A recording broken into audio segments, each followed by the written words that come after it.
welcome to the NXT review. We are the Dadley Boyz of What Culture. I'm Adam Wilborn, joined by Michael Hamflett and Michael Sidgwick, here to review everything that happened on last night's episode of NXT. But before we get into it, if you're a fan of this sort of thing, make sure you subscribe to What Culture Wrestling on Apple Podcasts, Spotify, Amazon Music, and YouTube, where we do daily wrestling podcasts where we not only review the show formerly known as NXT 2.0,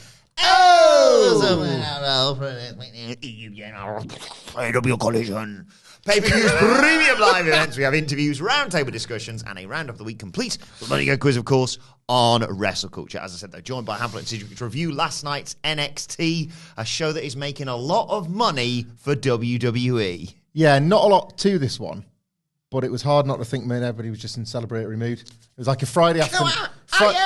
Friday afternoon in an office when people are just desperate to down tools and grab that 3 o'clock in the afternoon pint before heading home or heading out, whatever. I don't know what that feeling is. Yeah, me neither anymore, but they were good old days. And everyone probably had that. And I just think, yeah, everybody put forth 7, maybe 8 out of 10. Maybe Sean put a 9 creatively at points. But the show was just a 7, 7.5. And I just think maybe today they'll wake up with hangovers. Like they'll be like champagne bottles. Well, sorry, where's my manners? Normal drink cups strewn everywhere as they celebrate this well-earned 5-year deal, which is really impressive with 3 viewers. It's well-earned. Like, it is. We're really not being facetious. Like, it's not just this thing of, the WWE brand's hot, so let's get anything we can. It is a growth product. If you're like an analyst in the CW network and you're thinking, actually, we could probably do with this, they're looking at those graphs and thinking, Christ, this is on its own merit.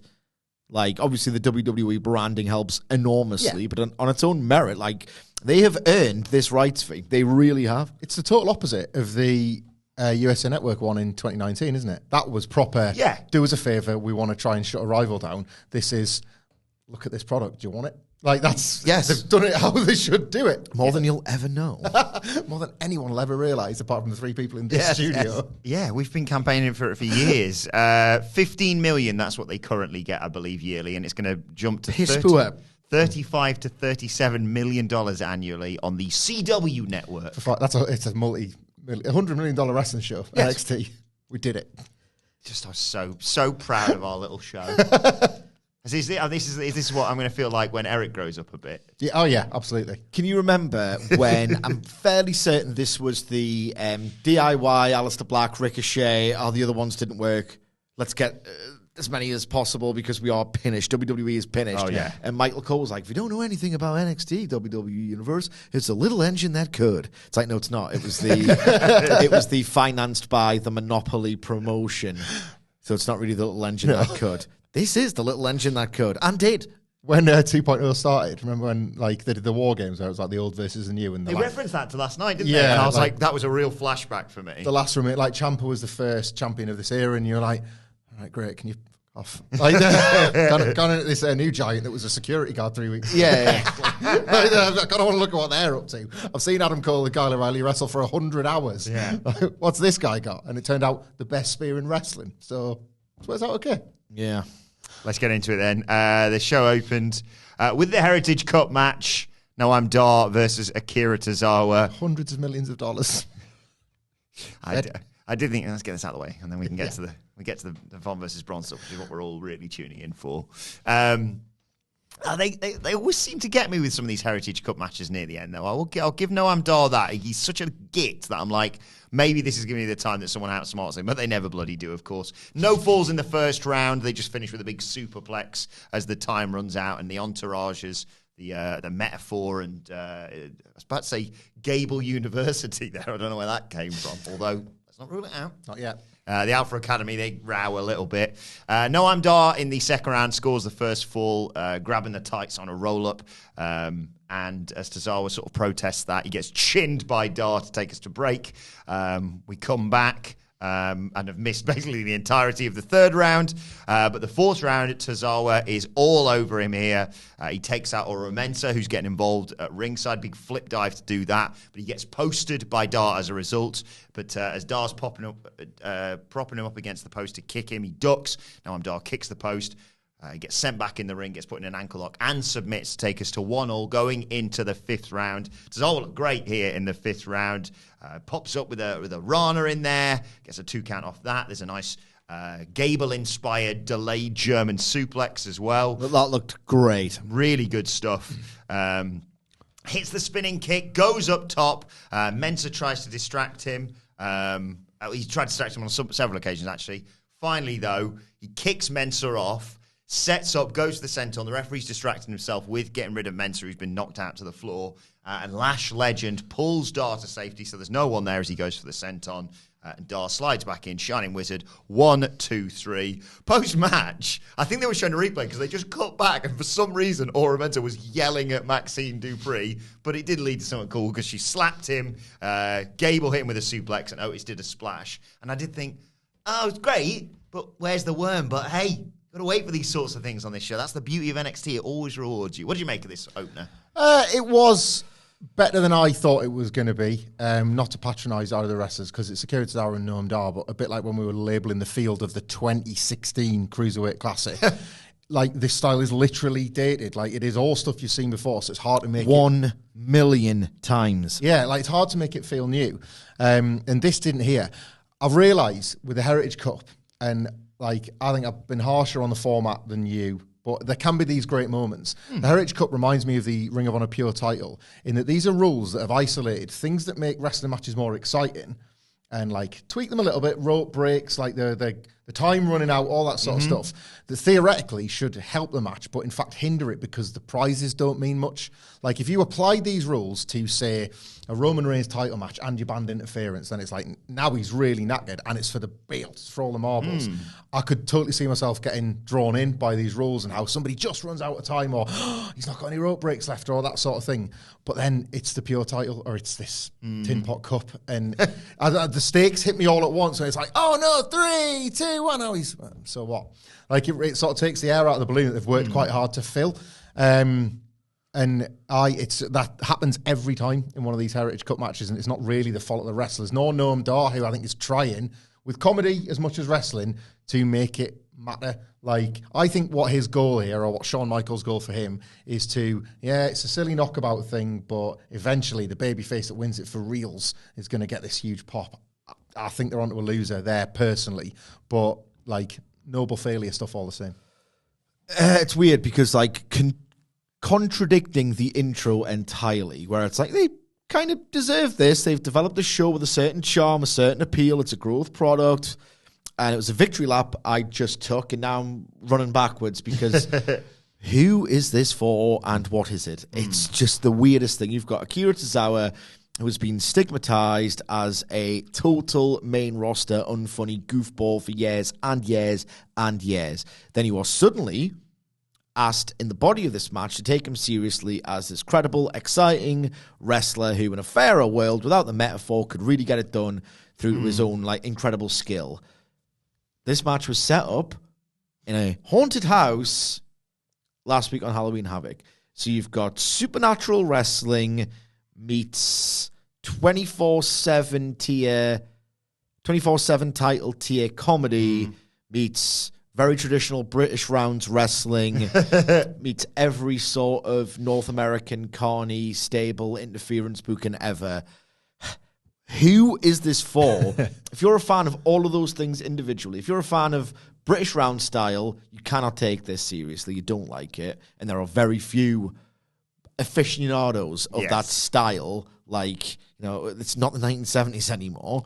If you like supernatural wrestling, how this match was set up, you are not realistically a fan of technical wrestling. If you like technical wrestling and hybrid style wrestling, you're not necessarily going to like all of the outside interference or the supernatural trappings of the setup. It's just, is that no one, they've created the scenario where not a soul on the planet could be 100% happy with this. Baffling. There is one person, it's hit me, that exact description. There was one person that would love this and be like, this is every bit of wrestling I enjoy. Colt Cabana, the British rounds, comedy, daft skits wrestler.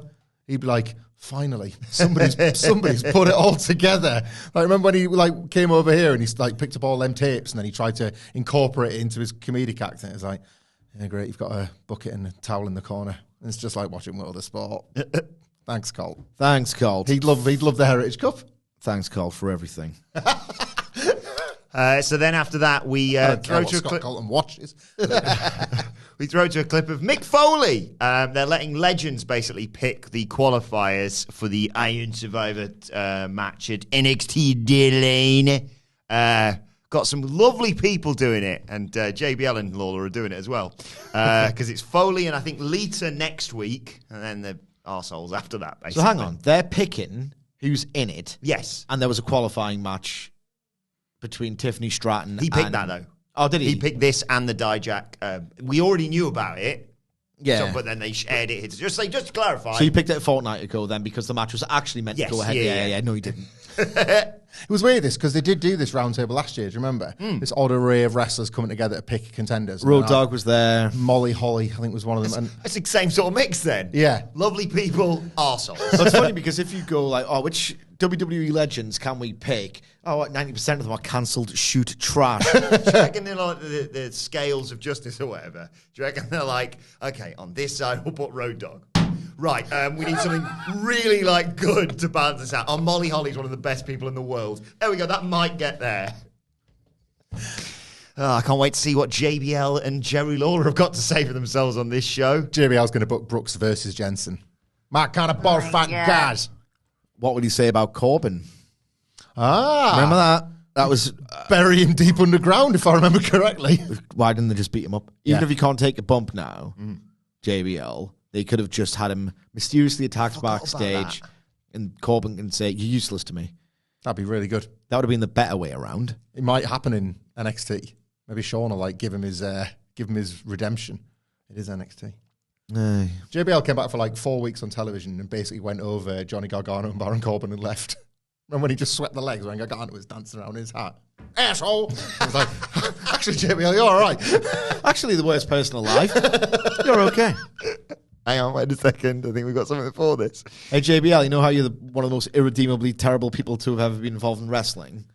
Actually. Hey. You all right. You like my big hat? What a dick. What a dick. Then, not now. Lola Vice walks into the locker room alongside Elektra Lopez, of course, and she's boasting about winning the tournament and how she's going to go on and win the title, etc. And says there's Kalani Jordan there, who obviously she beat in the final, Carmen Petrovic, and I think one of my new favourite characters, Ariana Grace, Miss NXT. She basically says, Lola says, don't worry, guys, you're all part of my history. And Kalani's like, she probably split that contract with Elektra, seeing she helped you win. And Elektra's like, well, you're just jealous. And Ariana Grace keeps being the beauty pageant person trying to keep everyone to, guys, you didn't lose. You just, you were part of the journey or whatever. And no one's listening to her. I'm going, shut the fuck up, basically. In comes Roxanne Perez and says, I've been through this. Winning that doesn't just guarantee a title. Maybe don't make enemies in all the locker room. And they go back and forth. And set up the tag match to come later. If there's one thing we know about reviewing this show since the 2.0 changeover, it's that in 2 years' time, Ariana Grace will have transferred from she's a literal beauty pageant winner to can she you? That's the trajectory of these characters that start off doing other jobs than wrestler. I welcome characters like this into this context. They absolutely belong in NXT. If this wasn't the moment, later on was the bit where she charmed me. Yeah. That's it works both ways. Cobra. Of course. Huh? If you know, you know. Mm-hmm. She's Santino's daughter. Doesn't have a surname. Santino's daughter. Ariana. She hasn't got a surname. She's Santino's daughter. NXT Women's Champion Lyra Valkyria enters. Got a promo basically saying she never dreamed it would happen the way that it did, but she's NXT Women's Champion. Whoever said not to meet your heroes, never met Becky Lynch, because she's a true legend. She didn't just meet a hero, she beat a hero. She defeated an icon, and now look, here she is with the NXT Women's Championship. Talked about them both bringing it, how the fans made it feel like magic. They showed the world what a main event women's title match is all about. Quite right. She made a dream come true. Not the only one that dreamed, though. There's an NXT locker room full of people hungry for the title. And suddenly she realised someone's coming through the crowd. Do you remember when they did that bit where they all came? Yeah, I remember it well. But Xia Li's there. Security are like, hey, you can't be here. And she's like, no, come on, let her through. She's like, can I help you, Zaya? And Zaya's like, yeah. You see what I did to your hero last night? And she kicked her head off, obviously, on Raw. And Lyra says, yeah, I saw it. Just because she said to you, if you wanted a championship, maybe go and win one. Ooh. And Zaya says, well, I plan to take yours. And security goes to break it up, and the one security guard goes, hey, Zaya, you can't do that. Kick me in the face, Zaya. Zaya, right here. And you'll never guess what Zaya did. She did the awesome spin kick and took his head off, and then they get face-to-face and have to be pulled apart by security to end the segment. Go on, sorry. No, it's just so weird that Xia Li's like, that's Xia Li from Raw. Is it? Barely been on it. Like, barely been on that show. She's been in a Triple H backstage segment, and then there was one attack. Like, there, she's a background. Xia Li from Raw. Yeah. Raw's Xia Li. It's like, what? Getting a bit weird about these, stints in NXT. Usually get like an established star, like a Becky Lynch or a Dolph Ziggler. Obviously, star's a bit loose. You know what I mean? Like, it's different tiers. Yeah. But like, Xia Li's not a star yet. She's barely been on the show. Aye. I was like, going to bring a main roster star power. What? It was like she was targeting Becky's NXT title to bring the belt back to NXT, not to just live on Raw now. Yeah, it's baffling. I was baffled. But, well worth the money. It's NXT. Not to echo one of them motivational things they put on the wall of the Performance Center, but the hard work starts now, asshole, because this wasn't great from Lyra Valkyria. Yeah. And that's all right. It's still a part developmental brand that's now worth hundreds of millions of dollars. And with the Becky Lynch match, she was given the best possible launching pad as an NXT champion that you can imagine, really. Oh, she's only just spreading her wings as champion. This guy. She has escaped being a literal bird person. So, like, cage. Which, or maybe she's not. But this is the really difficult bit. Yeah. Like, she's got to, like, she's had this match that has put her on the map, but everybody, rightfully so, is going to say, yeah, well, that was the Becky Lynch match. You've now got to be, not the Becky Lynch, but you've got to be the other person in that match. And I don't know, we'll see. This promo didn't do anything for me, but it's unfair to judge her after one. It's a bit tentative and everything, but I found it somewhat endearing. And that's enough, isn't it? Needs more bird stuff for me, if you ask me. Oh, no, our screens have gone off. Oh, boy. Right, bad, I'll try and fix that in a minute. Okay. Oh! Hey, they're back. Yeah. Sort of. Hey! There we go. Anyway, Tyler Bate cut a promo, setting up his match against Dijak, and ended it by saying, Namaste, boys and girls. I don't know why that tickled me so much. And then Fallon... He's a yoga guy, isn't he? That's his thing. Fallon, he keeps having to reiterate this. They do a promo every other week where he's like, don't disregard the fact just because I'm yoga, I'll kick your ass as well. That reminds me, like, me and my daughter sometimes do yoga in the living room. Well, I'll tap out after 2 minutes because I'm a physical wreck. But she's very, very cute. She'll go, Namaste. And like, honestly, she's like obviously very clever, but she's so stubborn that sometimes it's easier to just say, you know what, you can learn it later. Yeah. You're wrong in a very cute way, but also you're wrong. And she'll go, no, I'm not. And then she's just so willful and like most children are prone to an outburst. Your daughter? You just go along with it. Like, so, like last night, she just completely recontextualized the life of Jesus Christ by saying that Easter's his birthday. And I was like, nah, if anything, the opposite, actually. Huh? And then she went, and she's just like, she's bound and determined. I was like, that's correct. Correct, it's fine. Huh? Like, there is always time, isn't there? Sometimes it's just like, well, that's 16 other insignificant fights today, so we'll not have this one. Yeah, it's not like Jesus, that was not my cross to bear. Fallon Henley's backstage. Fine, it's a lowercase t. Fallon Henley's getting jazzed for a match with Tiffany Stratton, and Briggs and Jensen say, if you need us, we'll be out there. And she says, no, going on my own. Tiffy time's over. It's my time now. But, she needs Briggs and Jensen, and maybe, they need more from her than what she's given them. Just a thought. Future, I think this was them cutting ties permanently. I think this is the end of the World War Dream definitively here. Yeah. Soz. Chad Gable's committee. Sorry, what happened? I drifted off. What did he say? Which part? How far back do you need me to go? Like 30 seconds? Fallon and Briggs and Jensen. So he's hyping up the match for later, basically. It's not happening. Yeah, they're done. Telling me there's a chance. Nope, No, no they're telling you the opposite. We're telling you there is no chance. Right. It's like when you're like, I think the girl at school really likes me. She's definitively told you she doesn't. I think she's playing hard to get. No, she's literally looked in your face and said, I do not fancy you. Okay, fair enough. Chad Gable is commiserating Kira Bitter Tozawa. experience? I don't want to talk about it. It's fine now. Look, it's fine. 2 matches in 2 days for Kira Tozawa. But if he applies Master Gable's method of success, they'll be able to unlock your potential, Tozawa. So I was like, I want it now. And Maxine says, don't worry, we're back next week. Oh, my God. On Superstar Sessions. And then Drew Gulak walks in with his bunch of arseholes. Says, what's happened to you? This bloody group, eh? I was like, well, you were wrestling Bryan Danielson, so you're in no position to talk. And he's like, I've got this roster that exemplifies serious competition. I got Damon Kemp, discipline. I got Miles Bourne, tenacity. I got Charlie Dempsey, pedigree. And Charlie's like, that's right. I think the Heritage Cup should be off limits to people like you. And Otis just shakes his cock at him, basically. Chad judges everyone. Thank you. He got the match for later. What's the stable, Sidge, in Nuge at the moment? Is it just 5 guys? Are they Well, just 4 guys. Just now. 4 guys. So are these. Like, it's a shame that name's already gone, isn't it? Like, at least it's been used ironically in New Japan. We're just 4 guys. We know. You're always just 4 guys, and you always will be.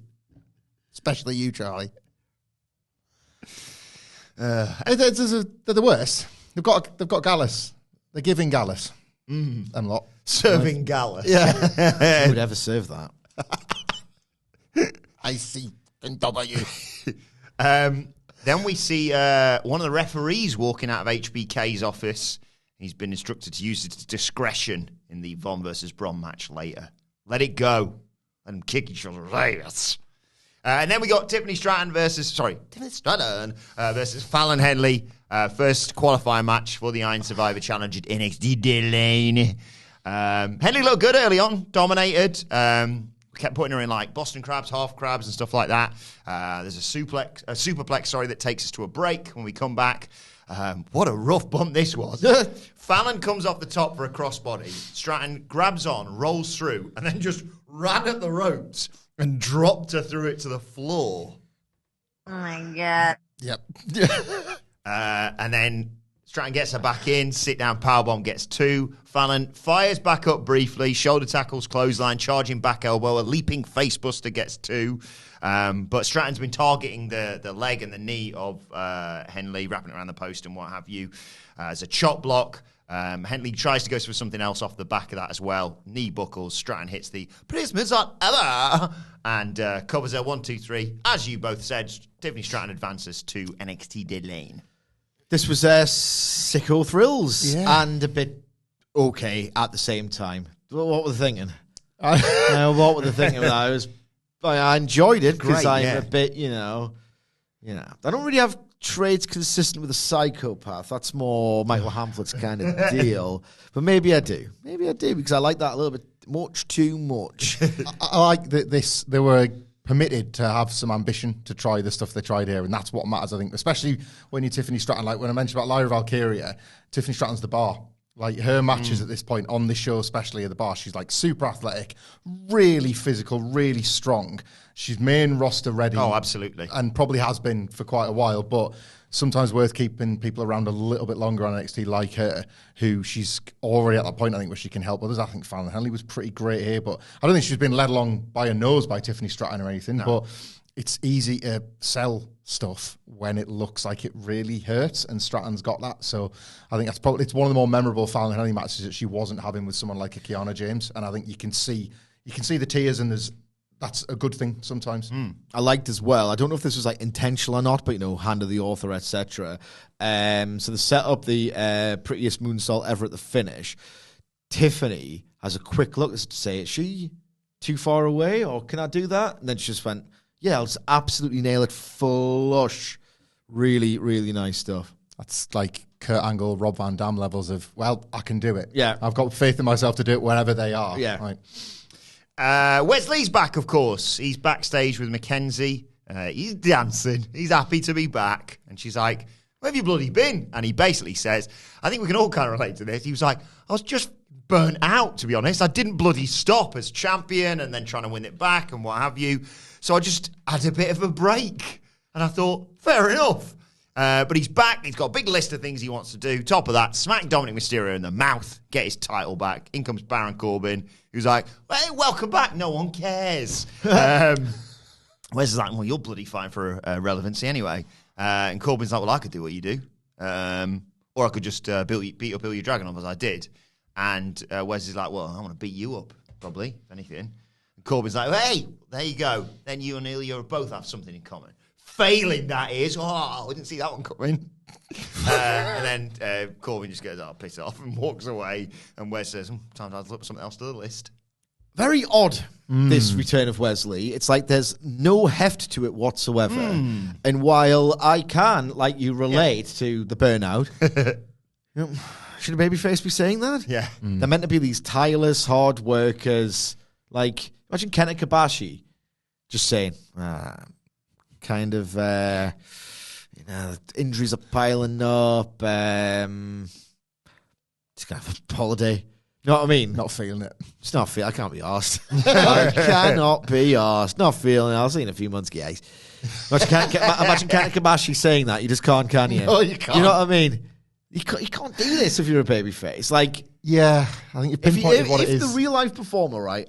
If the real life performer needed the break, and that explains the break, absolutely fair enough. I wish that was normalized because after the Moxley thing, the Ricochet thing, I read a report. Was it Mike Johnson from PW Insider who said that WWE are thrilled with the progress of Damian Priest and his ability to gut it out? I hate how that is just never not going to be a normalized thing. If the real life performer, Wes Lee, has gone, I just need a few months, welcome that. I want that to be normalized. When they did it with Hangman Page when he was like, he's had a kid. Yeah, and he's going to do a nice, long, proper paternity leave. That is one of the few moments where I'm really like, I hate sports and sports people. They're like, he's not having the kid, is he?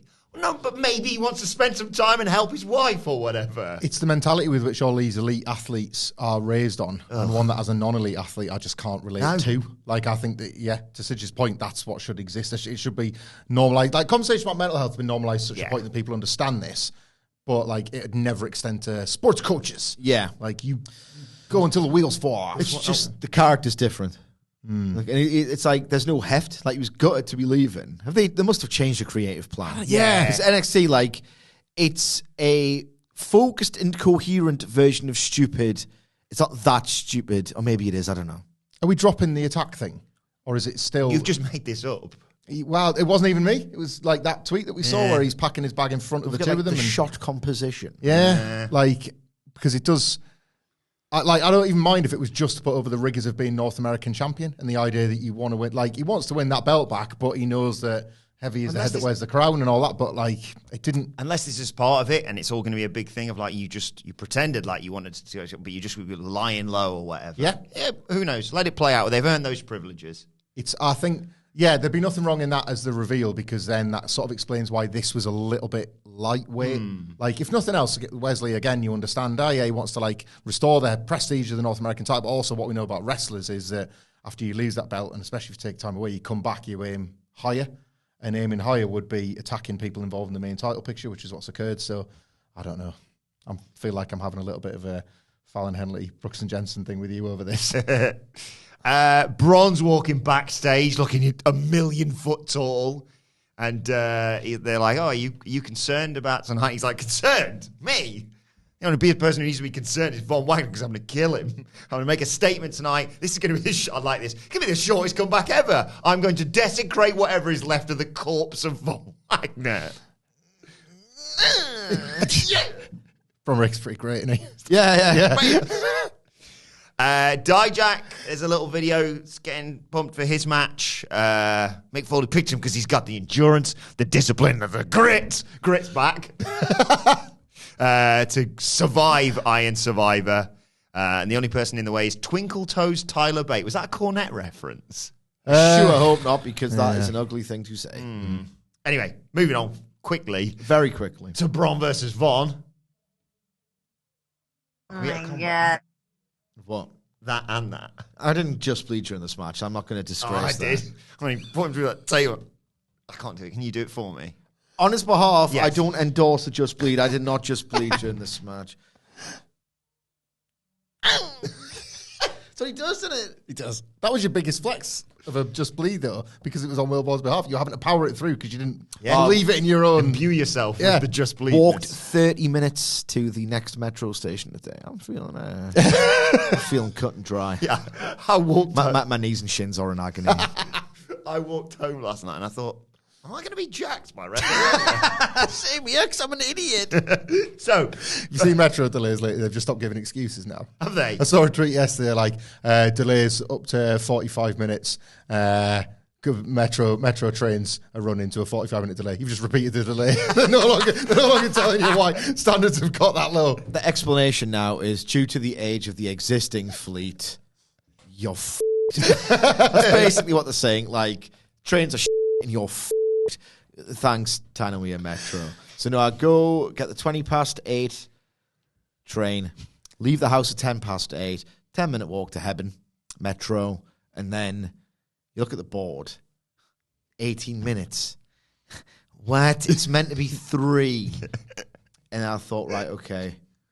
The platform's already pretty rammed. Ooh. The people who were going to get the 1:30 are going to join it. And then if you look at the logjam of people from the so I'm just going to walk. It's not raining. I'm going to walk to Pilo. By which time it should have calmed down. It's pathetic. Mine is like a train rather than a metro. You sat at the train station and then you get the notice board cancellation, and it's just 50 minutes of sitting because you couldn't like walk home or go and do something extra with your morning. It's just being cold and sitting with some more sad commuters who then see the people arriving for the next train, and there's this little bit of resentment building up because like, well, we were here first. I know it's for a different train. I know you obviously get this one every day, but Is there a... I'm going to be more late than you. yeah, like my there should be day a is system. objectively more affected here. Is there a bit on the platform that it always stops so you know where the doors are going to be, or is it that usual lottery? No. I know where I'm The metro does, but the train doesn't. That's dealer's choice with the driver. And you're made to look a fool sometimes if you try. And you don't want to be the one like stepping forward because you don't want to look the most. Like on a metro I would because I used to know. You'll be super keen. Yeah, that's it. Yeah, I'm super keen. I know where I'm going. And there's bus strikes, the train's already full when it gets there because there's obviously people needing other methods of transport. course, yeah. There's these people we were talking about the other week who put their bags on the seat, and I've reached the point where it's like, no, can you move your bag, please? Like, Even you? even me. Like, Good, I hate good. those social situations. Just sit on the but back. I thrive. I enjoy it. I'll Tell you a story after this. it makes us feel sick having to do it, but I just think, well, this is kind of your fault in the first place. You know how busy this train's going to be. That's what I'm angry about. It's the implication, if anything, that they thought they could just have both from this long do they journey think with they like are? 5 stops left or whatever it is. You know, like come on. Anyway. Everything's finished. Everything is Sounds like the absolutely... country's kind of broken. Public purposes are absolutely finished. Praise Britain. Yeah. Anyway, The Tories have absolutely pucked public transport. let's talk Bron versus Von to cheer ourselves back up. Von kicked his ass to start with, battering Bron all over the place. His manager, whose name escapes me, actually, It's Robert Stone. is cheering him on. And then he's almost like Von forgot because he went, Von, are you all right? And Von went, oh, I've got a bit dizzy. Awesome sell. No, not really. He turns around to a huge knee from Bron Breakker, who takes over. He gets a waistlock, a German suplex. There's a Northern Lights release suplex from Bron. He puts him in the Steiner recliner. And you're like, oh no, it's all over. He's going to fade. No. Wagner's made a sterner stuff. He fights through. He stands up. I like the way he escaped. He just ran at the turnbuckle and went, well, I'll go through the gap between the two and you'll go, I don't know, where everything else is, I suppose. So he gets out of that. And Bron's like, oh, bloody hell. Right, punches Von. Von's hulking up.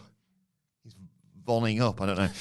He batters him. He just fires up. No sell stuff. Just starts hitting him with like leaping lariats They and don't look great. big boots, flying They knees. don't. I like Von. I am already at the stage of Stone Cold stomps in the corner that look like ass. I don't care. I'm like, yeah, let's go. They spill outside. Stomping a crud hole. They're spilled to the outside. He's going to get tabled. Bron's going to get tabled. Wagner clears the desk. Bray manages to get out of it, though, send him into the ring steps. His manager... It's Robert Stone. Gets involved, trying to get the chair, and the ref's like, what the bloody hell are you doing? I've got to use my discretion, but that's ridiculous. And the distraction allows Bron to hit Von Wagner with a low blow. Cackling like a bastard after the fact as well. What a heel. So good. What a heel Bron Breakker is. He picks up Robert Stone. in a military press. Military crest slam. On your sandwich. Von Wagner makes the save. Imagine bumping into Cress. That'd be really nice, wouldn't it? Oh, would I? Yeah. And he sort of saves Robert Stone from a spear. It's the absolute worst herb. It is. Chris. It's worse than oregano. It's like if oregano's goated. Yeah, that's I just wanted, All right, I just wanted to say it. All right. I like how Americans say What's it. your favourite herb? I only know 2. Based on this conversation, cress and oregano. Is Basil. Is that an herb? Basil. parsley a herb? I don't Yes. know. Yeah, but we'll say parsley. I All right. Coriander for me. don't know how you... What's that? Coriander is goated. Coriander, it's like at least 3 different cuisines where bit of coriander just is I was going to say the cherry on top, but it's the coriander on top. You had a friend at uni, didn't you, who liked a different kind of herb. What would he kind of say in this conversation? Stand already. It's been a while since you had that. Did that friend have a poster of an alien on his wall? Well, that's the guy. It's the alien. Want to come to life? It's always nice when I get random tweets going, what the hell's that? Oh, it's the alien tweeting me. Fair enough. I love that the alien got X. Like, I like those tweets. Alien's not figured out hashtags yet, I've noticed. No. But I like it all the more for that. Von Wagner gets speared while saving his manager on the outside. And it looked Oh my god. Braun Breaker. Kicked ass. Second one in the ring. 1, 2, 3. Second one looked just as good. Oh my god. So good. And then after the match, Robert Stone. comes in and just twats him with the... One of my favourite chair sells this because it's not like, they used to be like, like when fake Mankind hit Mankind with a chair and he just went, turn spin round. Bron's like, ow, that hurts, it's a chair shot, but it's also you. So now I'm going to kill you, Robert Stone. It's giving Rob Terry. Yeah. He just chases him down, he gets by the throat, and he's like, I'm genuinely going to kill you right now. But Von Wagner steps in, he's got back up, he saves him, and he tables Bron Breakker, he powerbombs him through the announce desk. You've got Vic Joseph ripping his cock off on commentary, so am I at home. And they basically say, never mind winning a match, that was the real quiz. And Robert Stone offers his hand to shake, and Von Wagner's like, get rid of that, come here. Gives him a big cuddle. Never in 1 million years thought I would make this comparison. Here we go. Okay. You know, unlike the rule of wrestling promos is you have to hype up your opponent because otherwise, who have you beaten really? And The Rock just did none of those things, and it was so entertaining and so big time that you'd watch all of his matches anyway and pay for the privilege. I find Von Wagner he's become so dear to me that when he does the didn't I win? Post-match, you lost the match. Yeah. It's like, he's a winner of my heart still. Yeah. Much like The Rock on promos is Von Wagner. Von Wagner, this was the tell to me that Von Wagner will at least qualify and might even win a interview. Oh my god. They've kept him strong. He's lost his feud with Bron Breakker because, of course, he has. There's levels, and he's below that. But he's going in the match. I think he's like, this is like, he's showing the heart and the guts and the fire to earn a place in a qualifier, which he's going to win. I know Who's going to put him in? Who out of the 3 left are going to pick him? Not Jerry Lawler. JBL, probably. He's too old. I worked with his father. Hell of a hand. They've got things in common, JBL and the Beverly Brothers. They are incredibly reckless with their finishes. Yeah. So there's some, one of the good boys. Shaker Hot Spark. I know we've got Vic Joseph's current best ever call on the soundboard.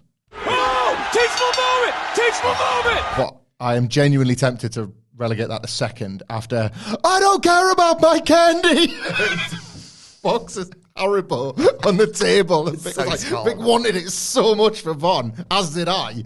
Well, if anything, I wanted the sweets to fly up a little bit more. Like Vic said that, and I'm like, right, well, screw the powerbomb. I'm going to watch the sweets now. And it stayed put. Like, to be fair.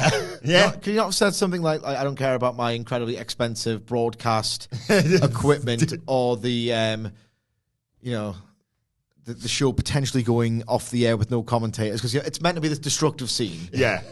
Stupid. But that's NXT for you.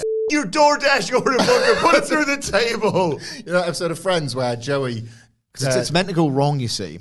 The table, it's meant to go, all right, we're still on the air? Yeah. That kind of thing. No, they're just used to it every week. That's the thing. It's got no heft to it whatsoever. Their table's like the play set table that you get with the action figures. They're just made to bring that out. Same again.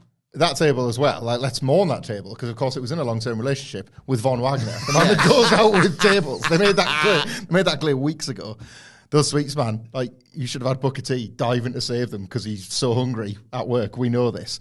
Like Joey trying to save his sandwich in Friends and Ross thinking it was for him. It's like, Booker, like, Victor, you saved me, Booker. Are we friends now? And Booker's just eating the sweets. Yeah, Rick, are you all right? I want a table for 3 with Von Wagner. They've said that. Von Wagner, the table. Oh, they're saying, that's it. There are only 2 of us. If only that maybe his manager could make the 3rd person, so that'd be Robert Stone. It's basically what we've been watching on NXT, isn't it? A table for 3. Von, the table, and Robert Stone. Yes. For a full year. That's how he's gotten over. That's how they fixed him. Best episode ever. Also, Has there ever been a good table for 3? There was a TNA one, I think. Legit. I think AJ, Jeff Jarrett, and I want to say Sting, but it was around a WrestleMania weekend where all the old guys come together. I think people have fondness for the one where Ziggler and Danielson just completely relentlessly take the piss out of Ryback. Yeah. is that the vegan story one? Or is that the vegan story one or the Terminator story one? The Terminator story Terminator is probably the 2 funniest I've ever laughed in wrestling. For the viewers and listeners who don't know. And I don't know if it's just like, it's Cody and Brian who used to ride together and I thought, that'd be really funny if we had Ryback and just took the piss out of him. Because they've both said, like, they can be quite cruel. Like, they've got that jock-like, Cody's got that jock-like thing. Danielson, like, Mox says he's a bully. And apparently, and they might just be lying about Ryback and saying this is the thickest thing anyone can possibly think, but Ryback's an idiot, so people might believe that he's stupid enough. And I've had so much fun when I've had to recount this story in lists, crafting jokes around it, right? I think anyway, I don't want to throw anyone under the bus, I think it was Cody and Danielson, certainly one of the 2, said that Ryback thought it was called Terminator 2, not because it was the 2nd film in the Terminator franchise, but because there were 2 Terminators in it. And it's just so good. Like, just not getting the idea of... It's not called 2 Terminators, it's called Terminator 2 as well. 2 Terminators. 2 Terminators, that's my favourite film. Sort of proto Von Wagner, that, isn't it? Yeah. Saw 2, but there was only 1. And I just love the idea that Ryback is too stupid to understand sequel conventions. And like, what are you going to do? Watch Blade Runner 2049? Well, I haven't watched the 2048 Blade Runner, so I'm going to be well lost. I'm going to be well lost here. Like, I love that. One of my favourite gags I've ever written. That I think the vegan story was simply it was just Von Wagner was about to say that Ryback's just banging on about how she bloody loves chicken, and they're like, you can get protein from other sources, don't you? And he's like, nah. So obviously he's asleep. Danielson's like, where are we going to eat? He's like, let's go to a vegan restaurant. Funny. Ryback's like, I'm fuming. Where's the chicken? Awesome. I love Danielson. He's such a git. He is. They need, like, when we do the Dadley Boyz on tour, I don't think we should don't say when. If. When. I don't think we should do all being well. When. I don't think we should use a train to get around. I don't think we should use the Von cord. I think we should get a car and do the old wrestler gimmick. You're going to drive through the night. Oh, it sounds awesome for like a really short period of time. Sounds awesome for us because you'd have to do all the driving. Oh yeah. You can drive. Not well. You would not want to be in the car with me.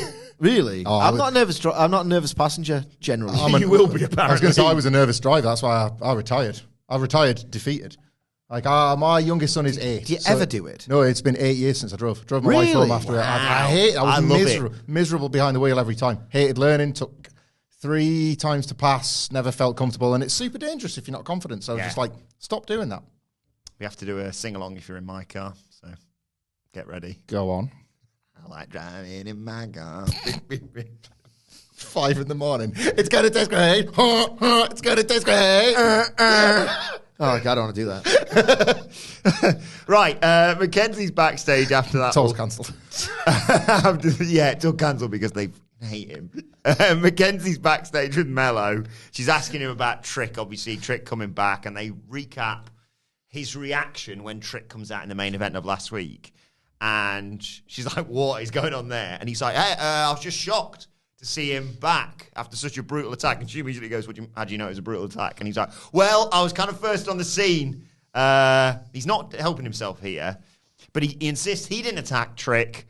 Trick's listening to all these outside voices, and he's going to answer him face-to-face later on in the evening. I thought this was a nice setup for it all, of like, I didn't do anything wrong, and everything he says to explain it away, she has another question to be like, oh, how do you know that was what happened? It's this and the segment later on, it's walking dangerously close to that thing in sitcoms when American seasons have got to do 24 episodes when really you could wrap it in 16, and just 2 characters need to have a very simple conversation, but don't. Yes. And then it takes 8 more episodes of will they, won't they, whatever. Like, we're quite close with this. Like, somebody just needs to say one sentence just to lay out everything. NXT deadline's a month away. So. Yeah, we'll have it there, please. Like, ASAP, I think. Yeah. See all of X going bonkers about... hang on 1 second. He's got a button here, so we're going to use it. If I can find it. Where is he? Not that easy, is it? No, I've buggered this You've up now. completely botched it. Where is he? No, that's not it. Is that it? I just wanted to do that. Yeah. I'm talking about... Pay attention, please. And them finding out that he's changed somewhat from the sommelier. But actually, that's his legit background, isn't it? Yes. Yeah. So it's wild the journey he's been on in WWE considering what they had the day he walked in. Yes. So obviously they did that thing last week, and now Rolling Brutes saying we grew up on the streets too, just different streets. If you don't scrap, you die. We're the ones standing tall. We had a decade running through people, and the Intersplice rids the fridge, just murdering people on a rugby field, basically. Butch says... Sorry, but like... With respect to like whichever part of Birmingham, whichever part of Yorkshire, like we're from this country, we grew up on similar enough streets. Like the Bron Brutes going to get their ass kicked. Yeah. Yes, they are. Yeah, they're seeing him next week. Yeah, they're going to lose. Like they're going to lose. Honestly, It's not credible. This was not remotely credible, and I cringed when they're walking down the street, right? Both got flat With a caps. flat cap. We've both got the flat caps on. And they're like, one of them gets in the other one's way a little bit. They're going, hey, you're fucking away. You're my fucking way there. You're fuck off, man. You're fucking my way, man. No, fuck off, man. You're fucking my way. Like, you imagine them just living like that. Like, I don't get my way. They're just like, what an unpleasant friendship that looks like. So much path. Loads of path. That's the thing, just stand separate. Yeah. Maybe if you're your mate, and you're talking to your mate, just have a chat. Hey! Fucking gun this motherfucker's face. Why would you be like that's? I know they're playing characters, but what terrible characters and friends. What a terrible time that. Yeah, Junior. You know what I mean? It's like, yeah, mate. Just making it like that from the start of the day as well. Like if they both go to go in the bathroom to clean their teeth at the same time, just a fight straight away. Whoa! Sorry, can I just get What a horrible way to live that is. Breakfast everywhere. Can I get the orange juice? Hey! Yeah, intense.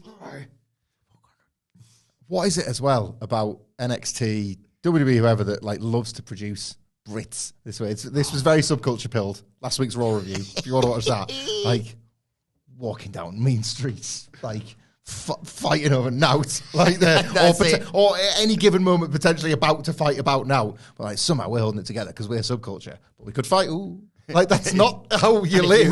If you're not that, you're a royal family. Yeah, Rugby. It's not as like commercially popular nor as appealing as football. But you imagine Rich made some decent wedge. Mm-hmm. Pete Dunne's been in the WWE system for what, 7 years? Aye. 6 years? Coming up on 7, yeah. Like, they're not doing that. No. They live in nice houses in Florida. They're caricatured. It's one thing where it's like, right, okay, the character of Butch is one of their mates, and he's a little pit bull. Yeah. And it's one thing, it's right, okay. Yeah. AKA's best run. Yes, correct. Like, but they've shown you footage of Ridge being a probably quite well off, probably like a 4-bedroom detached. Mm-hmm. Yeah, rugby money's not football money, but it's not nothing money, is it? Oh, no. Professional You sports. get like sponsors and all the rest of it. I hate this. I cringe, but this is what I watch it for, realistically. Then it was time for... Imagine us just doing that. Well, you just don't keep that company, do you? You just don't have those mates. To be fair, I went on a night out once with some rugby lads, and I was like, yep, that's enough for me, thanks. Oh. I'm saying this doesn't happen. Where we work, you do see groups of friends around here, and that's kind of how they talk now. This the slightest bit of miscommunication or whatever, they're prepared to chin each other. That's true. Yeah. So maybe this is really well observed, The people that you frighten of when you go for your dinner, that's the brawling breeds. Yeah. It's quite well observed. Yeah. Rugby, I've never thought about the distinction. Like rugby, like a Ridge Holland, like rugby league pedigree. Like there's a certain earthiness to it. It's from like Yorkshire, Lancashire, those sort of counties. Rugby union, just the worst Tories. Like the class divide between the two rugbies. Yeah. The two were if there was brand warfare, rugby union would win based on wealth. Just like get their armies and the royal family to join in and crush them. So they would be the WWE style heels. Yes. The Newcastle to your Sunderland, if you will. No, that's still under the heels. Saudi funded. They're not anymore. We've figured this out. Like you're the Fed. You're the Fed of football. Yeah, no. No, you're the Fed. 20% of me. I don't make the rules. 20% of me would bristle. The other 80 would go, you know what? That's absolutely fair enough. Sunderland used to be the heels. You were well, of course, I've never thought that. I always just thought I thought he used the school bullies. You were pre-takeover. I think you were like the deluded heels. You were like the Bo Dallas of the rivalry in football. Possibly, but like Bo Dallas never won, and like we won plenty.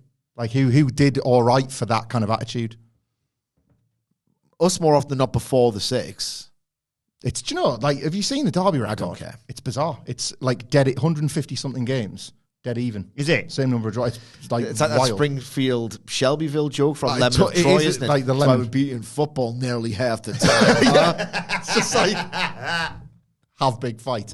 I never want us to get promoted. You will crush us like bugs under your feet. Just get a new manager every time. I don't care. I don't really care. I like genuinely at all. Are you married in? You couldn't care that much, you know? Your lovely wife picked the right side, and so did you. Shut up, man. Move on. So did you. Move on. Lola Vice and Electra Lopez versus Roxanne Perez and Kalani Jordan. But before the match, here comes my new favourite, Ariana Grace. She says, I'm looking forward to seeing you all showcase your talents. And then she starts crying when someone brings out a chair for her saying, I love you all. It's tremendous. It's a great bit. And Vic Joseph does a bit of a Michael Sidgwick. What? Booker T says, it's touching. She's like, are you close to tears? I love it already. Oh, what Booker suddenly decides, no, I'm into that. I'm into that right now. He's selling for Ariana Grace. It is absolutely what this show is for. Yeah. Like, you can't, God forbid you introduce a wrestler. She had a gold chair. Like, pro wrestlers don't stand a chance. If that's the vignette. No. Like, That's what I'm watching this show for. Ugh. if, Wrestling. like, not that he would. Obviously, he'd go straight to Raw SmackDown. But if WWE signed Will Ospreay, right? Oh my God. And he did go through NXT for whatever reason, you couldn't show clips of his wrestling matches. No. That just wouldn't work. He'd be dead within weeks. It was like what would you give him that isn't Pair him with Lyra Valkyria, Bird Stable. Ospreay. Yeah. Ospreay? Yeah. That makes so much more sense on this show. Thank God he's going to be all right. She finds an egg backstage. Sorry, where am I, man? Oh my God. She finds an egg backstage. And just Will Ospreay's in it. You know what? There'd be absolute hell on, like the most hilarious type of hell, were Ospreay to sign with WWE and go, think he needs a little bit of work here. I'll send it to the PC. Oh my God. Will Ospreay versus Ilya Dragunov. Like, can you imagine just like Hidden Blade times like just infinity Hidden Blades because he just loves it so much. He'll have me head left after the match. He's like an aerial assassin, so he just stands on the top rope. Please get me. Just repeat it, please. He just seems like he's dead, but he's staying sit up. more. You know, It's just stuff. the thing that Homer gets when he can't be asked to do the job is just that bird that does that. That's just... That's who you're dragging on taking the hidden blade. Huh? Another one, please. That match would be all sorts of incredible. Yeah. Not your kind of thing, probably. For a bit, and then I'm like, oh, I get it now. they're both just really sore, and no, I won't follow you on Instagram. So, Perez kind of dominates this match because obviously she does. Collard and Jordan gets the hot tag, though. Runs wild. Perez hits a pop rocks. Really good hot tag. Yeah, on Elektra I Lopez. should comment on the wrestling at some point. Lola gets taken out with a tope suicida from Roxanne Perez. And then Jordan hits that split-legged moonsault that she does on Elektra Lopez for the 1-2-3.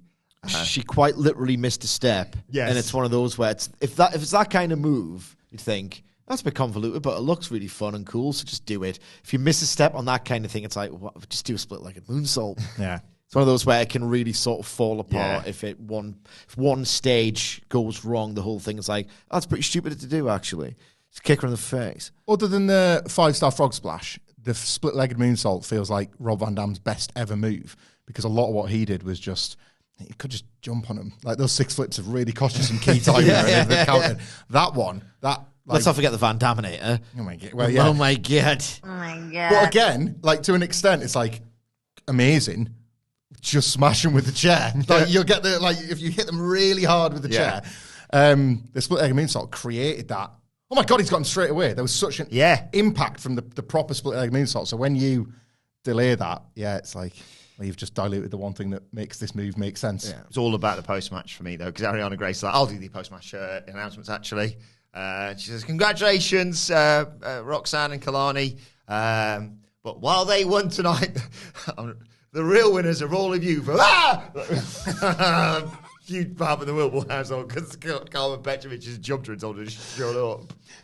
Is it possible? You know when you said started... He's absolutely creased. The mic cut was so good. Yesterday's podcast, when you used Fallout as a shortcut, because it's like, well, we don't know what they're going to do. With Ariana Grace... Oh. It's screening off again. Yeah. We're all good. Okay. With Ariana Grace and the Iron Survivor build and the like, and the fact that this fall having havoc, was this genuinely a table-setting episode of NXT? Yeah. Like you're supposed to care now about Ariana Grace in a way that you never really did. You supposed this was like the reframing of the women's division, who we're supposed to pay attention to over the next few months. Is NXT the land of the bird person, the academic institution that somehow lives within a gym, Von Wagner brackets general? Is it even getting the basics right? Well, the screen's gone off again. I'll have a word with it whilst you give your thoughts on Joe Gacy's promo. Bloody hell. God damn it. That's a hospital pass and a half, isn't it? I know it's not spooky or even really spooky adjacent, but I'm struggling to shake off the from his... I don't believe this intensity, because he was 3 weeks ago the guy that talked about trees. So you're telling me that you are struggling to shake off the jism. Yeah. I think Wilborn can give you some advice. Do it into a sock. Wanking into a sock. I think that's the come worst. Has come up so much on this Who's podcast done? this year. I don't understand it. I saw it on American Pie and I was like, who? I'm just saying we've talked about it Yeah. an inordinate amount in 2023. Yeah, he's got voices in his head and didn't listen to them, and now he will listen to them again or whatever. Voices in his head and socks by his bed. Joe Gacy. Ilya Dragunov talks about using every gram of energy to beat Melo last week. He's drained. Check it. He's got some scales with him. Yeah. Weigh my energy. But he did say the match itself was, in his words, Very entertaining. Corbin saw a window of opportunity and took it. Eyes are the window to his soul. Corbin's on his radar. They met before, but he's a different animal. And the only thing that can slay the dragon is the dragon. Equipment, an animal, Burn the ships. but he's got a soul. And the only thing that can slay the dragon is the dragon himself. I thought he was always a dragon, but now he's a different animal. Yeah. Also, that's not the case, is it? No. He just said it. Dragon's Just in his name. some words. Otis versus Drew Gulak next. This is fun. Belly slams in the... Protracted squash. Yeah, With basically. every move I've ever seen Otis do. One-armed power bomb from Otis looked good. But the crowd liked it. Gulak got some offense in, but Otis just battered him. Spinning back elbows, avalanche, clothesline, rips his shirt off, worm, pop-up powerbomb, 1, 2, 3. Fine, not a lot to this. Slaughter. It's quite fun. It's all right. It's the Drew Gulak stable that I don't get or like.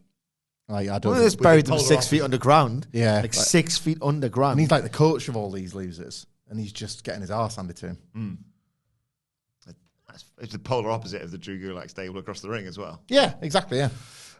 It's that's what it was. This was literally the physical embodiment of that meme where there's the two blokes on the bus. One of them's looking out and it's got like sunshine and rainbows, and the other just like really sad, black and white. There's the two stables right there. Right, Kiana James congratulates Tiffany Stratton on qualifying. Kiana says, I'm going to qualify, but Roxanne Perez isn't. And they said, I like Tiffany saying, we can't let anyone new or anyone established knock them off our post. So anyone. Like Fallon or Roxy, basically. And they said, it'll come down to us, and we know who's going to win. It's like, I do know who's going to win. But it wasn't about that. It was about what's going on in the background. Yeah.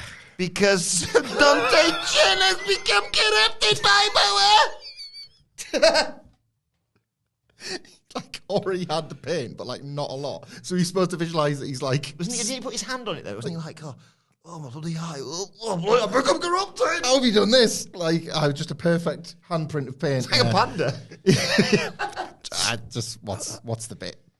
Boa's just been knocking around the PC corrupted for years. Like no one's cared. Like no one's cared. His corruption was the best, though, wasn't it? Because it wasn't even missed; it was lights. Do you remember? Yes. Oh, halfway through, they're like, "Oh, that must be a technical fault." No, that's Bo's corruption. Yeah. Like, Yeah, he got the crap beaten out of him, didn't he? yeah, I kind He of couldn't control his powers. Yeah. They were too much for him. And he would get disqualified or something? He was like, it wasn't like the demon or anything like that. It was just, now I'm like knackered. the powers are too great, and he disappeared for got to be a year. Yeah. They've got to put this on ice. Imagine just Boa knocking around the PC, just like trying to avoid him. Boys. Sean's like, he's still corrupted. Yeah. There was also a bit earlier on when the ref came out. I can't really remember. I was half asleep. I think it was Ava. She hasn't got the surname. She's Rock's daughter. Going into Shawn Michaels' office, because there's always something going on in the background, as you two always say. Yeah. Anyway, let's go to Chase U. JC James there. She's fizzing, obviously, about not winning the titles last week. I bloody scratch my back. And then some dodgy-looking individuals come in and say they've got a letter for Mr. Chase. And she immediately opens it, looks at it, and he's like, oh, bollocks. I mean, she was the role she was born to play. That reaction shot. Andre Chase comes in and, hey, I open on someone else's mail. And he's like, this isn't something you should get involved with. And before we can find out anymore, here come Thea Hale and G. Blanny Hudson. And they're like, look at you two, becoming close. What were you talking about? And they're like, just talking about a match. And by the way, Chase and Duke have got their first title defense against the family next week. Oh my God. Yes! The big one, the big rematch. Big one. I like the fact all that the marbles. This happens, right? You talk about the invisible camera all the time, understandably, quite right. This all happens with, oh God, look at this. No one should know about this. And Andre Chase is like, yeah, no one can know about this, and don't say anything. And then he reveals there's an entire class sat there. He went, class is cancelled. They spin round, and everyone's like, oh, all right, see you later. They all leave. No one says anything at this point. And Andre reads the envelope, and he looks very concerned. What is going on at Chase U? Oh, you bloody booked it last week or yesterday? Spotted it, didn't we? Yeah. There's some treachery afoot here, and I like it because it's picked up that one loose thread. The only thing that was stupid about Chase U that they'd seemingly left hanging was when Andre Chase was out and Duke Hudson was left holding the register, if you will. Andre Chase was ducking his calls and seemingly not that arsed about Duke, and then he's come back and everything seemed fine. But clearly all is not what it seems, and I, for one, love it. I think he might be, the VIG might be, that's what they call it, isn't it? Yeah. Yeah, he's behind on the VIG. Like muscled in on Ofsted or something. Yeah. Give me an outstanding. JC's in real trouble here. I love like they say the best acting is reacting. JC Jane's like, no, it's both. Yeah. I'm just a little bit concerned about those screens going off again. So I'm just going to go and double check on those. Okay. Whilst I do that, do you want to give your thoughts on the tag title match for next week? It's a big one. Like, I know we've kind of been quite harsh on automatic rematches. Killing us. You all right? I just my elbow hurts a bit. What, just from leaning on these? Or Yeah, I don't know. Just my elbow hurts. So I'm not happy or in pain, but I'm happy we avoided having to talk about the tag title match while that unprofessional. He fixed these cameras yet, Wilborn, or not? He's down. He's gone right under the tape. It's like watching a mechanic get under a car, isn't it? He's gone tag right team under. title match on next week. Yeah, the rematch. What about the? Anyway, Like they're not.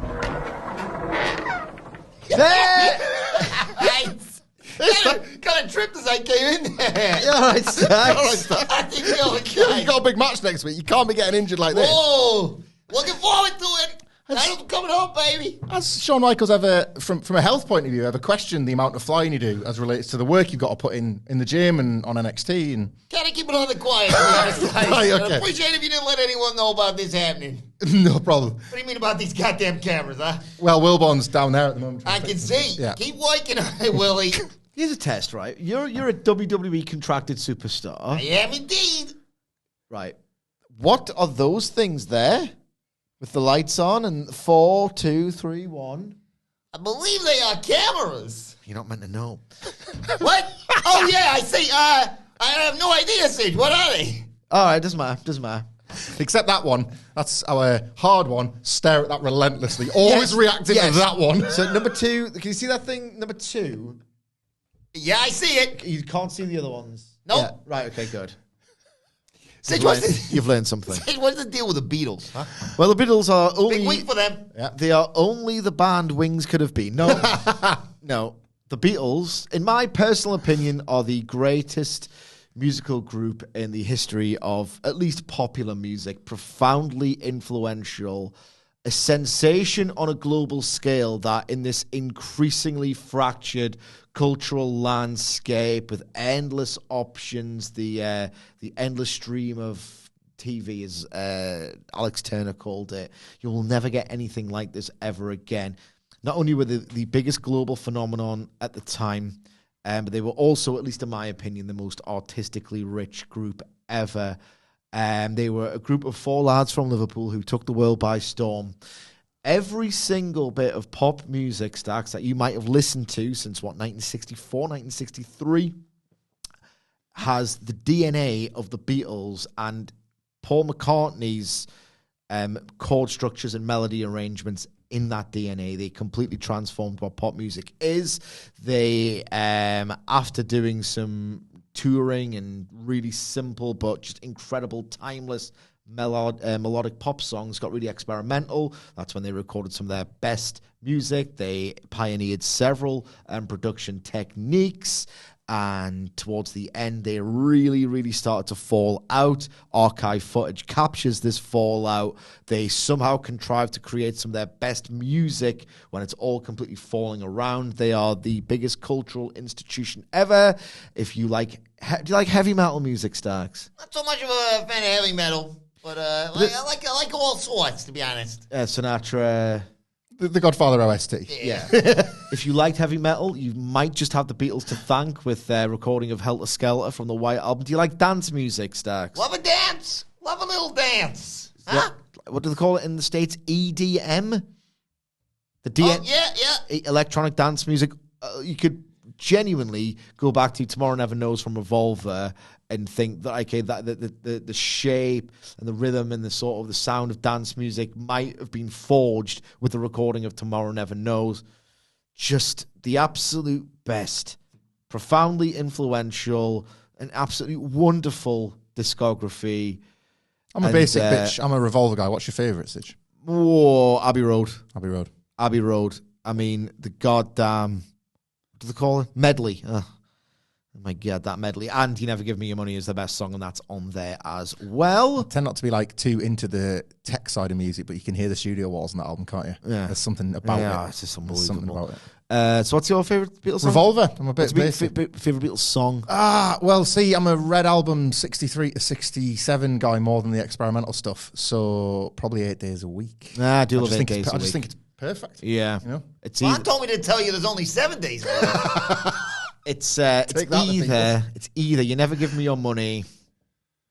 Tomorrow Never Knows, Day in the Life, Dear Prudence. Oh, it's just so Dear many. Prudence is goated. Dear Prudence is so goated. And, you know, I've got a bit of an affinity with John, Paul, George, and Ringo Starks because when me and Hamflet left all in at Wembley Stadium, it was like Beatlemania.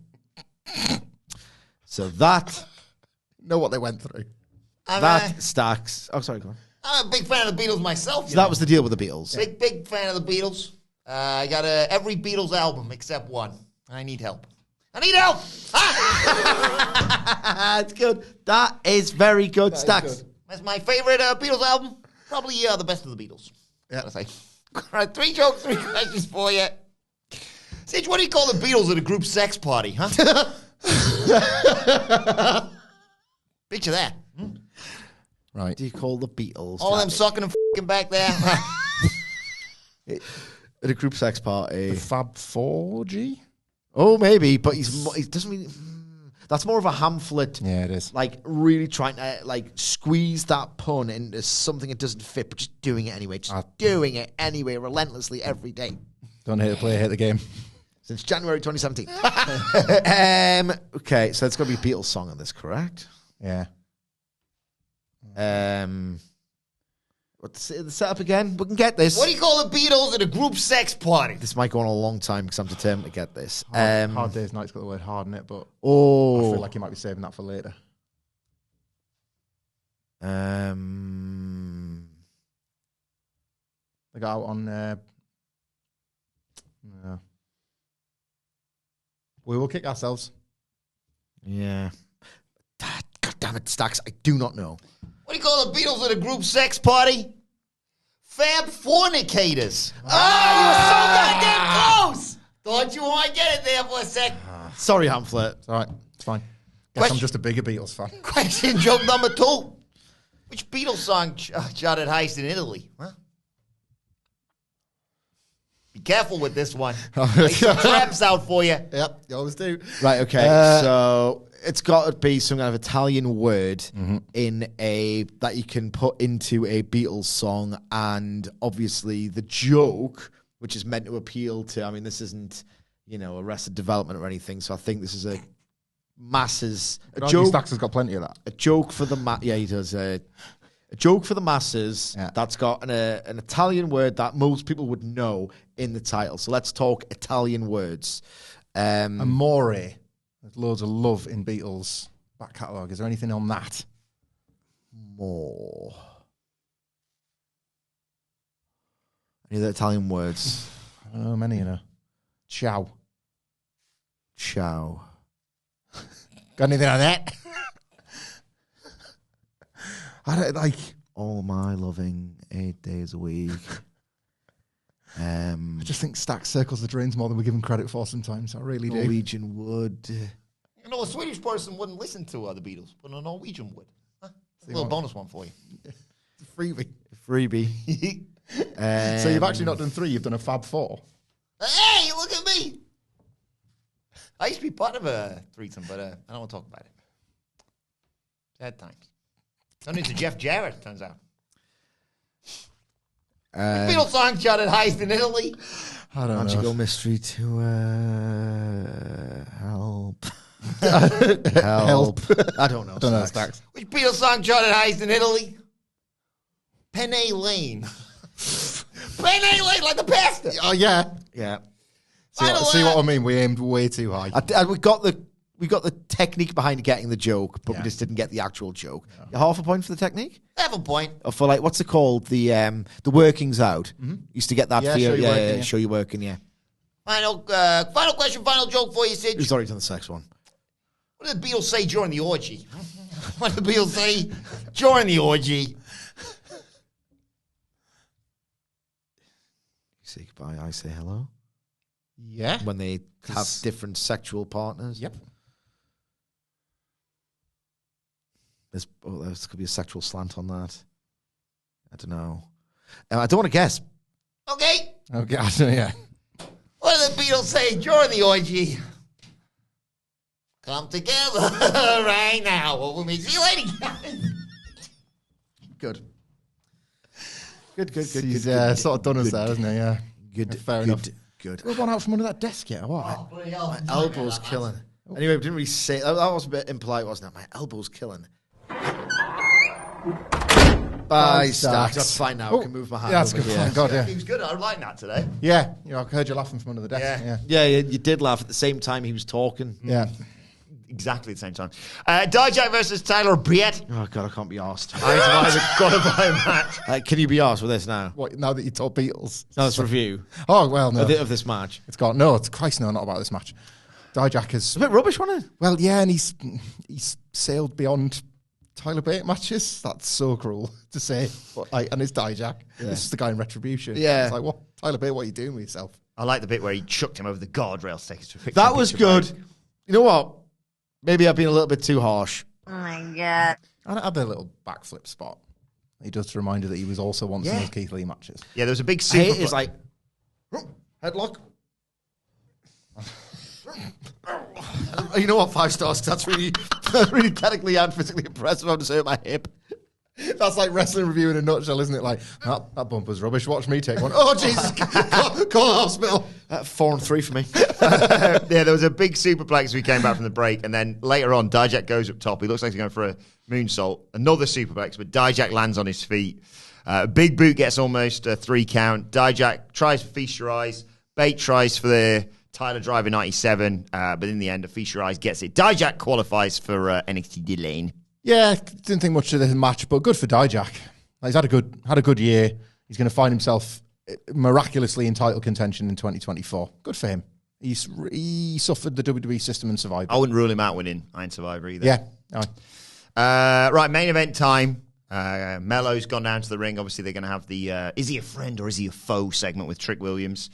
He says, look, this is bigger than the title. It's about friend and brother. Let's talk about it. Trick comes out. But Melo doesn't let him talk straight away. He says, look, I understand why you're upset. I've got WhatsApp. We both agreed to not talk about this for 7 days. Yeah, okay. You got blindsided. Your opportunity I need a quiet word with you. I'm going to bring my lights. The opportunity was taken away. Roadblocks are part of the journey. I shared championships and glory with you. Without you, there'd be no me, effectively. And Trick says, yeah, over the last 2 years, I did nothing but put you first. Everything you won, every title you won, I felt happy. I took all the beatdowns and more to make sure that Melo don't miss. We're like Shaq and Kobe, Jordan and Pippen. But now what about me when I have the ball and I have the shots? Why can't you be with me like I was for you sort of thing? Or the bigger question, did you, and before he can actually ask the question, Melo says, did I do what? I believed in him. I believed in you and all before all that chance. I was there for you when the NFL didn't work out. Everything Cena told you, I told you months before that. You had the potential for greatness. You're a once-in-a-lifetime performer. Does that answer your question? And I was like, well, he hasn't asked it yet. Trick says, look, I want to do my own thing. I want to have moments. I want to have main events. Why can't you see that? Whenever you needed me, I had your back. I put everything into your entrances. I like that because they were awesome that you did all those. Where were you when I needed you? Look, I didn't see what happened. But you weren't there. And Melo's like, oh, you didn't see what happened? He's like, no, I don't really focusing on that specifically. All I remember was like waking up, you being there, getting put into an ambulance. Melo's like, just to clarify here, Trick, you did not see who attacked you. And Trick's like, why are you focused on that? Where's your mind at? It's all about you. Look, did you attack me? Melo's like, you want the truth? And just as he's about to reveal, here comes Lexis King, who says we got quite the paradox here. Just very quickly there, Melo just goes, like, no. And then, like, you can carry on with the rest of the promo. Yeah. Like, no, it wasn't me. Yeah. Thank God we got that. He was about to give his answer. He just got caught up. Before this guy comes out, because he looks like a complete arsehole. No. It would throw you off. Yeah. If you're in the middle of, like yesterday when you had to be like, we have to get back to talking about whatever we were talking about. And I was like, I have no idea where we are. I think if Lexis King burst in I feel like if you've chinned me, maybe, yeah. I mean, Yeah, I've broken my hand, basically. on my rock jaw. No, I feel like if you chinned us and we had one conversation about did you chin me because I just felt a punch in the back of my head? Yeah. And then you were like, oh, Sid, are you okay? I was like, it sounds like a bit you would do after punching me. And someone the Hamlet walked in. It's just as detestable as Brian Pillman Jr. I'll go, no, enough about ignore him. I didn't do it. That's what you would say, isn't it? Yeah, a lot of tubies. Hamlet is 10 times the man. I thought you were going to say 10 times more detestable than Brian Pillman Jr. That's your worst thing, isn't it? Getting hit in the back of the head. Yeah. That's the only thing that... That's the one thing that's holding me back from doing YouTube boxing. Otherwise... That's what would connect you. You would just flip it in that literally takes me to the dark side. It's the only thing. I don't know what it is. It's like a family how many trait. times has it happened? There's one distinct one I can remember when I was in my old job and we were just having the usual banner that we have in the office. And for whatever reason, someone just clicked me on the back of the head and I had to stop myself from turning around and punching him because he was the drive time presenter. It's my family. It's my dad thing. My dad's thing. I remember when you play fighting with your kids and whatever. I remember doing it once, and he's just, don't do that. And I was like, you just see something in like a family relative, and you're like, oh, that we've changed now. This isn't just like, I don't know what it is. I don't know why that is a family trait that's been passed Carry down. that legacy on. But yeah, otherwise, Jake Paul would get it. Anyway, Who's going to pay for that? Imagine my entrance though. Oh god. Oh my God. Well, hang on. I don't want to imagine it. I want you to lay out the scenario. I want you to set the scene. Well, what would your entrance look like for YouTube boxing? Maybe if you come to the live show, you'll see it. Oh, And, that's hey, good. you're thinking, that's not fair. There's only like 50 people going to that or whatever. Like, maybe that's not the only live show we're going to do. Just putting it out there. maybe it is. Tough if you're not there for that. Anyway, right. Different ways to sell things. A friend who has brutally assaulted the first man on the scene. Your best friend? Melo's like, shut your mouth, mind your business. And Trick's like, yeah, can you piss off, please, basically. And Lex is like, everyone seems to know who did this. But it could have been someone new, someone trying to make an impact, someone thoughts twisted and unclean. Are you sure it was Melo, Trick? Trick's like, I'm not... Love this, by the way. I'm not going to tell you again. Go away. And Lexus is like, go on, say it. How many times have people said to Brian Pillman Jr., for the last time will he and he's like, go on, Trick, say it. And Trick swings at him, but Lexus ducks, and he chins Melo instead. King bails out of there. Trick offers his hand to Hayes, and Hayes slaps it away. But the second time, he helps him up, and they embrace. But there's a look down the camera, isn't there, from Melo? He's pissed off. But Trick can't see it and won't watch the show. So we'll have to find out more about this next week.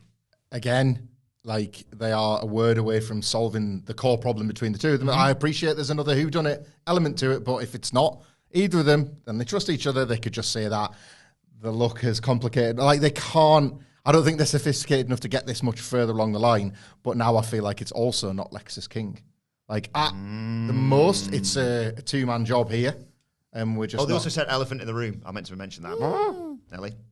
Hey, look, like, maybe she's getting Voncord with Stacks back to NXT and Jesus Christ. doing an attack and then coming back. Who knows? Who knows? Who are we to say? It's the SCU. I'm just asking questions. But it's a more over SCU than the last one. And when this one ends, we'll actually acknowledge it rather than just anyway. Aye. So I don't think it's, unless it's the both of them working together. I can't see that. No. Why would Trick hang around with him? Yeah. It's neither of them, isn't it? What do you make of all this? Increasingly, I don't care. I don't know if it's a Lexus King influence. I don't know if it's just, right, come on. Probably settle this on, there's like a security camera or a CCTV, same difference. You know, it's, just tell us. I know you won't because there's a few weeks until the big destination, but come on. I think they're going to go full Rikishi, but actually it was Triple H. I think they're going to say it wasn't Melo. Oh, he's vindicated. Mm-hmm. But the way he's acting, I think basically... He's paid someone off. He's paid Bron to wreck Trick. Huge spear. And then actually, but there'll be some NXT announcement be like, by the way, here's Melo going, There's the money for you to attack Trick Williams. Thanks very much. See you later. It was that huge. I think Von Wagner basically no-sold 2 of them on the same show. Got me that. I hope it wasn't a spear as good as it looks. Well, if you get speared into like traveling cases or whatever. Yeah, I mean, I would. He definitely. It'd have to be a spear to the back. Can you imagine how brutal that would be? Because he's like, Oh my God. talk about a run in from the front. You'd see Bron come. What are you going to do, Bron? Like that. Oh, it was Bron Breakker. Oh, yeah, that solved that one then. But yeah, let us know your thoughts on this and on the entire show in the comments section below or on X at What Culture WWE. Watch, they can follow all 3 of us. You can follow Michael Hamflet at Michael Hamflet. Follow Michael Sidgwick at Sidgwick. Follow me at Adam Wilborn. Follow us all at What Culture WWE. Make sure you subscribe to What Culture Wrestling wherever you get your podcasts from for daily wrestling podcasts. The 3 of us will be back later on today to look ahead to AEW Dynamite tonight. But for now, this has been the NXT review. My thanks to Hamflet, to Stacks. Thank you for joining us, and we will see you soon.